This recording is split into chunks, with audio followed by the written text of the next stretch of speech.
for special interest tourism theory. This is actually my dissertation paper for my Doctor of Business Administration degree.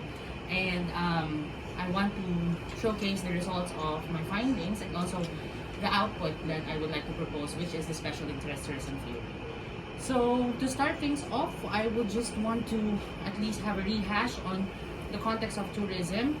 Tourism was basically defined by United Nations World Tourism Organization in 1993 as the activities of a person traveling to and staying in places outside their usual environment for not more than one consecutive year for leisure, business, and other purposes. And basically in the context of tourism, there are two main aspects. We have the mass tourism and we have the special interest tourism. My study would focus on special interest tourism, which basically focuses on one of its adjectival types, which is luxury tourism. And according to the studies of Iloranta in 2022, luxury tourism has started its emergence in the early year 2000s, and basically from the studies of De Barnier et al. In 2012, De Barnier and his group studied about the luxury continuum. Okay? That luxury basically can be perceived as part of a stretch of continuum, looking at accessibility to inaccessibility of its luxury. And basically in the context of luxury, there is the midpoint, which is what we call as the intermediate luxury. Tourism happens within the span of this continuum.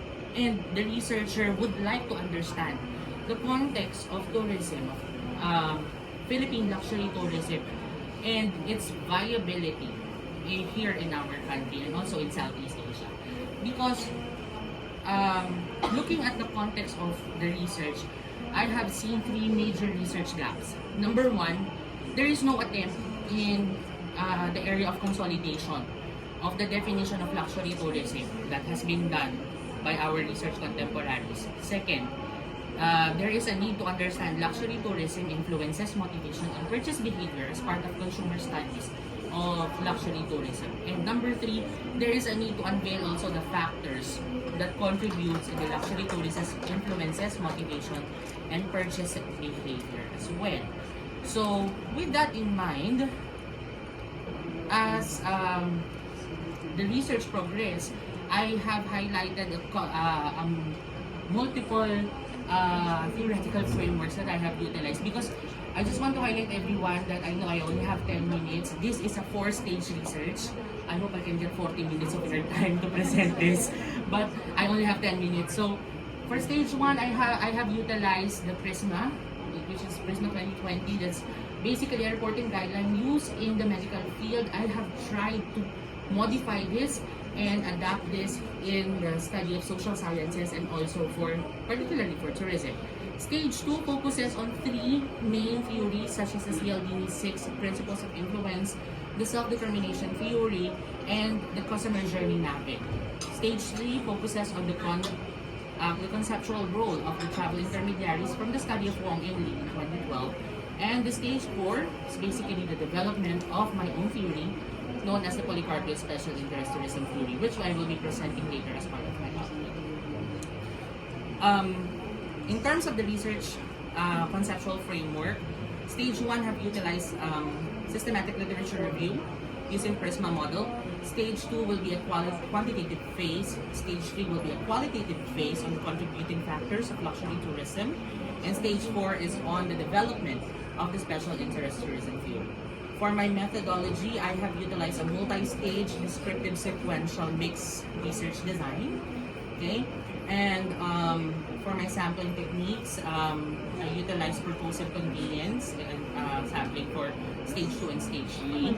And then for stage 1, I have utilized PRISMA 2020 reporting guidelines. So I have actually modified the context of the PRISMA 2020 guidelines for it to fit in the social sciences realm. And with this, there are 65 qualified literatures on luxury tourism for the past 10 years. That's from 2012 up until 2022. And then there are 362 luxury tourists that have responded on the quantitative aspect of the research. Stage 3, I have 3 key informants coming from different places of the world. Okay, to talk about luxury tourism, and they are all active luxury tour operators. Um, for the instrument, as what you can see, I have used Prisma 2020, and SPAR for SLR are the scientific procedures for systematic literature review that has been utilized in social sciences. It was adopted from the study of Paul in 2020. And then for research stage 2, this is a researcher-made questionnaire that I have that I have requested for a validation. It's called the Luxury Tourism Assessment Tool or LTAT. And then stage 3 is the semi-structured interview. Okay, so for my statistical treatment and data analysis treatments, sa stage 1, I have utilized some softwares like Mendeley, Publisher Parish. I also use Litmaps and Boss Viewer. And then for stage 2, the usual statistical tools like frequency and percentage weighted Spearman's Rho and Cruscal-Wallis test. And then stage 3 is thematic analysis using another software, which is Atlas.ti. So basically, this is a software-intensive research. Okay, let's focus on stage number 1 for our results. This is basically the diagram that has been developed using Voss Viewer that talks about the definition of luxury tourism in an Asian academic perspective. This has been derived from 65 literature reviews, and it was treated using an AI called Voss Viewer in terms of connecting towards the context of groundedness and density of its themes. Okay?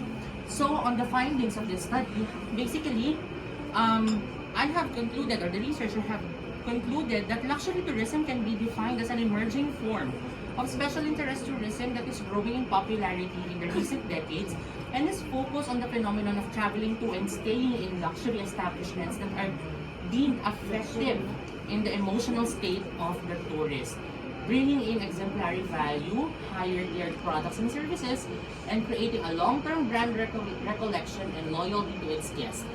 Luxury tourism also incorporates the activities that deviates from the usual mass tourism activities simply by integrating premium value as a capital advantage. And lastly, luxury tourism phenomenon is an end-to-end experience economy where high value, high touch service is received from the beginning until the end of the tour program.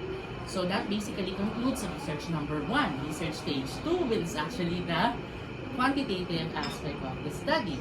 For the quantitative study, basically we look at 21 to 30 years old, okay? And most of them are basically baccalaureate graduates. They have a multiple income source in terms of their income stream. We can see that through this research is very groundbreaking because we are not looking at the old school concept of luxury. We are looking at a new and modern way of taking luxury and having a new luxury tourist market. And with this, we can see that based on the influences, commitment and consistency garner the highest score. For motivation, basically the uniqueness of the destination motivates them heavily. And lastly, for the purchase behavior, they want to be part of the decision phase. They strongly want to be part of the decision phase as luxury tourists. They want their tours to be directed towards what they really want. Okay? And in terms of significant relationship using Spearman's Rho, we have seen that extent of motivation and the relationship of age and frequency of travel has significant relationships. Okay? And also in terms of our Cruscal-Wallis test, there is no significant difference among all of the variables that has been tested. So basically, here are some of the recommendations that I have looked at, and I just want to highlight some managerial implications of this second research stage.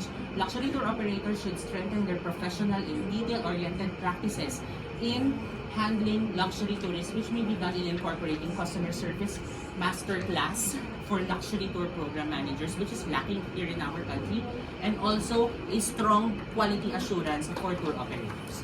Looking at stage 3 on qualitative researches, I just want to highlight the groundedness and density of this study. Basically, I would like to summarize it as I agree with the context of the 9 conceptual roles of tour operators that can be dealt into the context of the factors of luxury travel. Okay, also from the study of Ryan and Desi towards the context of motivation, I do basically agree on the autonomous and the controlled motivation, which have affected the luxury tourist motives of choosing a destination. Okay, so moving forward in this context, okay, I just want to highlight, from my recommendation, I want to highlight the governance implications of this stage, which is for Philippines Department of Tourism through the TPB, they should include luxury tourism as a separate product portfolio of the Philippine destination to strengthen the initiative projects and public trust to align the destination and prepare facilities, services, training, and policies aligned with the creation of Philippine luxury tourism roadmap.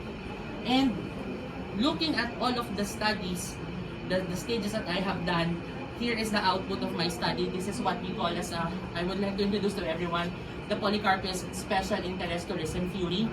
This has the variables of tourist participation and tourism stakeholder engagement. And as we move towards the pyramid, we basically have been classified as subjective luxury tourists up until reflective luxury tourists.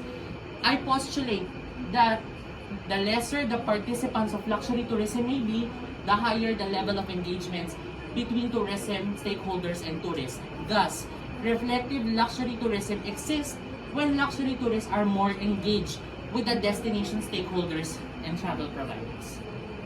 And so with that, maraming salamat po. Thank you.